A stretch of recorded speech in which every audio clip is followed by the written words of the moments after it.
Welcome. We're going to be taking a look at Messianic Prophecies. Today we're going to be looking at, it's basically actually three prophecies in Isaiah chapters 1 through 4 and 11 through 12. But we're going to go over these three because they fit very well together and complement each other quite well. They're pretty straightforward. Now first we have to understand, what is the Messiah? The word Messiah literally means anointed one.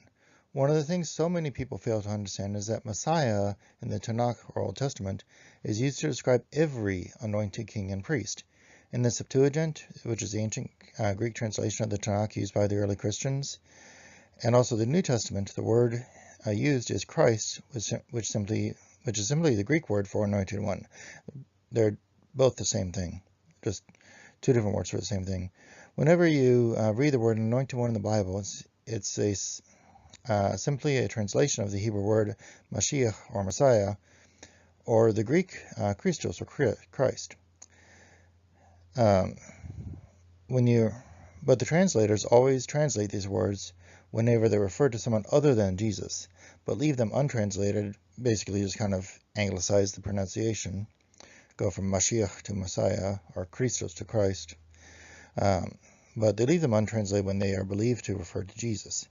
Now, this prevents the average reader from recognizing how those words are used in the Bible and realizing that they simply mean anointed one, and generally refer to kings.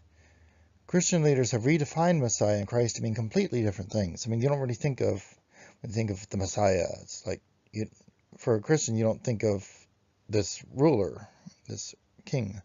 You think of all this other stuff that has nothing to do with what the word actually meant to the people in Jesus' time. Now that we understand that Messiah means anointed one, refers to the kings, we can see why the gospel writers insisted that Jesus is the King of the Jews. I mean, it wasn't,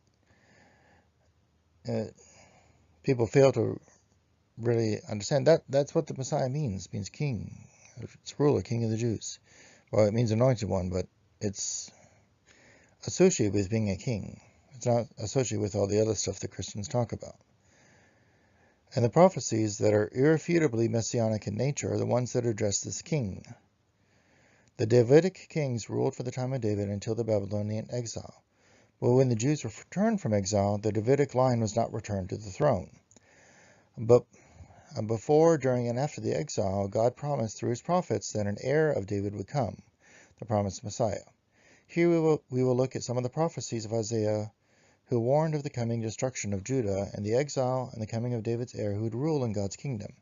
Now, Isaiah 1, 2 through 4, and 11 through 12 are three prophecies that are so closely parallel to each other that it's very useful to read them together to better understand them. Now, Isaiah 1 begins by criticizing Israel for forsaking and rebelling against God. The entire nation has become corrupt and sickly because of the wickedness, and they will soon face destruction. You can see this in verses 1 through 9. I've got them up in here if you want to sit down and read them. I highly recommend you read all this for yourself. I'm not going to recite all this. I don't want to make it too boring. Just kind of hear me read all of it, but I highly recommend you sit down and read it for yourself. But I've got it up here on the screen for you if you want to take a look. It says verses 1 through 9. Now, the people believe at that time that they can be forgiven for the sins by offering sacrifices. God tells them that they completely misunderstand. God does not want sacrifices. That will not save them. But if they turn away from wickedness and obey God, then and only then they will be forgiven. Turning away from sin and obeying God is what will bring forgiveness, not sacrifices. And this is in verses 10 through 20. I'm going to read some of it here because it's very important for people to understand. Hear the word of Jehovah, ye rulers of Sodom. Give ears unto the law of our God, ye people of Gomorrah. He's comparing the Jews at that time to Sodom and Gomorrah. And here's why. What unto me is the multitude of your sacrifices, saith Jehovah. I have had enough of the burnt offerings of rams and the fat of fed beasts. I delight not in the blood of bullocks and of lambs or of he-goats. When ye come to appear before me, who hath required this at your hand to trample my courts? Bring no more vain oblations. Incense is an abomination unto me. New moon and Sabbath, the calling of assemblies, I cannot away with iniquity in the solemn meeting. Your new moons and your appointed feasts my soul hateth. They are trouble unto me. I weary of bearing them. When ye spread forth your hands, I will hide mine eyes from you. Yea, when ye make many prayers, I will not hear. Your hands are full of blood. And this is the key. When they're wicked and they're doing these sacrifices, it's meaningless to God. That doesn't help them. Here's what it does. Wash you, make you clean. Put away the evil of your doings from before mine eyes. Cease to do evil. Learn to do well. Seek justice. Relieve the oppressed. Judge the fatherless. Plead for the widow. Come now, let us reason together, saith Jehovah. Though your sins be as scarlet, they shall be as snow. Though they be red like crimson, they shall be as wool. If ye be willing and obedient, ye shall eat the good of the land. But if ye refuse and rebel, ye shall be devoured with the sword, for the mouth of Jehovah has spoken it. Your sins will be washed away if you follow God and do good. Being a sinner and just performing sacrifices, that does not save you. Now someday God will destroy the wicked and the righteous will rule in Zion. Now this doesn't explicitly talk about Messiah, but you'll see how this fits in with the others in just a second.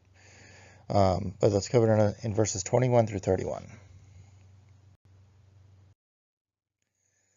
Now in chapter 2, we start the next prophecy. In the vision running through Isaiah 2 through 4, God promises that in the latter days he will establish Zion as the center of the political world with worldwide peace and knowledge of God. That's in verses 1 through 4. The word of Isaiah the son of Amos saw concerning Judah and Jerusalem.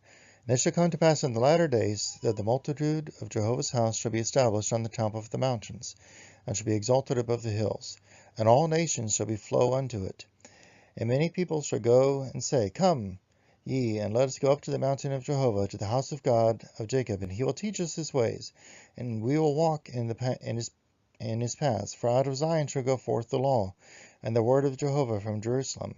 And he will judge between the nations, and will decide concerning many peoples.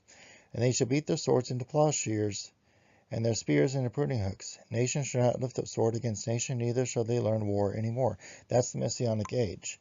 Again, it's not explicitly talking about the Messiah himself. You'll see how it fits in a little bit later, or why he's there in that time period. But that's kind of the essence of the Messianic age. Now the vision returns to the then current condition of the Jews, which is wickedness and apostasy and idolatry, and it describes that in verses 5 through 11. And now God would utterly destroy Jerusalem, punish the Jews for their wickedness. It talks about that in verses 12 through 22. Now remember, this is back during the Davidic kingdom, before the Babylonian exile. And it's continued in Isaiah 3. Go through that, verses 1 through 12. And it's continuing on. Jehovah will judge the elders of his people and bring them to ruin, verses 3 through 26. Now in Isaiah 4, we see something a little bit different. The people will beg to have their reproach and shame taken away, and it describes that in verse 1, saying, And 7 women shall take hold of one man in that day, saying, We will eat our own bread and wear our own apparel, only let us be called by thy name. Take thou away our reproach. It's a completely desperate situation. But then it talks about the branch of Jehovah will appear and bring joy to the land. Kind of going back to what it was talking about at the beginning there of Isaiah 2. The branch of Jehovah will appear and bring joy to the land. In latter prophecies, it will be explicitly made clear that the branch is the heir of David's throne, the anointed king of the Jews. In other words, the Messiah, anointed one. Verses 2 through 6. In that day shall the branch of Jehovah be beautiful and glorious, and the fruit of the land shall be excellent and comely for them that are escaped of Israel. And it shall come to pass that he that is left in Zion and he that remaineth in Jerusalem shall be called holy, even every one that is written among the living in Jerusalem, when the Lord shall have washed away the filth of the daughters of Zion, and shall have purged the blood of Jerusalem from the midst thereof, by the spirit of justice, and by the spirit of burning. And Jehovah will create over the whole habitation of Mount Zion, and over her assemblies, a cloud and smoke by day, and the shining in of a flaming fire by night. For over all this glory shall be spread a covering, and there shall be a pavilion for a shade in the daytime from the heat, and a refuge, and for a covenant from storm and from rain. And we'll see in just a little bit why the branch is the Messiah, the anointed one, the heir of David, who rules on David's throne. You see that here in chapter 11. The branch is explained to be a shoot out of the stock of Jesse, who is David's father, so it's David's line. The heir of David will have the Spirit of Jehovah resting upon him, and he will be righteous ruler and judge. Isaiah chapter 11, verses 1 through 5. And there shall come forth a shoot out of the stock of Jesse, and a branch out of his roots shall bear fruit. And the Spirit of Jehovah shall rest upon him, the Spirit of wisdom and understanding, the Spirit of counsel and might, the Spirit of knowledge and of the fear of Jehovah. And his delight shall be in the fear of Jehovah, and he shall not judge after the sight of his eyes, neither decide after the hearing of his ears. But with righteousness shall he judge the poor, and decide with equity for the meek of the earth. And he shall smite the earth with the rod of his mouth, and with the breath of his lips shall he slay the wicked. The righteousness shall be the girdle of his waist, and faithfulness the girdle of his loins. Now it gives a picture of a safe, peaceful world resulting from the knowledge of Jehovah filling the whole earth. Verses 6 through 9. And the wolf shall dwell with the lamb, and the leopard shall lie down with the kid, and the calf and the young lion, and the fatling together, and a little child shall lead them. And the cow and the bear shall feed, and their young ones shall lie down together, and the lion shall eat straw like the ox. And the sucking child shall play in the hole of the asp, and the weaned child shall put his hand in the adder's den. They shall not hurt nor destroy in all my holy mountain, for the earth shall be full of the knowledge of Jehovah, as the waters cover the sea. And it says that all the nations of the earth will come to the root of Jesse, the anointed heir of David, the Messiah. And it shall come to pass in that day that the root of Jesse, that standeth for an ensign of the peoples, unto him shall all the nations seek, and his resting place shall be glorious. So it's a ruler ruling over the whole, or at least, being like a worldwide ruler. And it's the root of Jesse, the descendant of David, the Messiah. The remnant of the people of Judah, modern-day Jews, will be reunited with the remnant of the people of Israel. Remember, the northern kingdom of Israel was conquered and sent into exile by the Assyrians. Unlike the southern kingdom of Judah, they never returned from exile, and the fate of their descendants remains unknown. But God promised here and in many other prophecies of the Messianic age that God will bring them back and reunite them with the descendants of Judah. It then goes on to describe them gaining dominance over the neighboring kingdoms in the Middle East, firmly establishing the Messianic kingdom as a physical kingdom on earth. It's just making it very clear that it's a physical kingdom on earth. It's not a metaphor or something up in heaven or something like that. Also, just so you know, Ephraim was the dominant tribe of the kingdom of Israel, the northern kingdom, and Israel is sometimes referred to as Ephraim. So, in case you're wondering. Starting verse 11. And it shall come to pass in that day that the Lord will set his hand again the second time to recover the remnant of his people that shall remain from Assyria, and from Egypt, and from Pathros, and from Cush, and from Elam, and from Shinar, and from Hamath, and from the islands of the sea.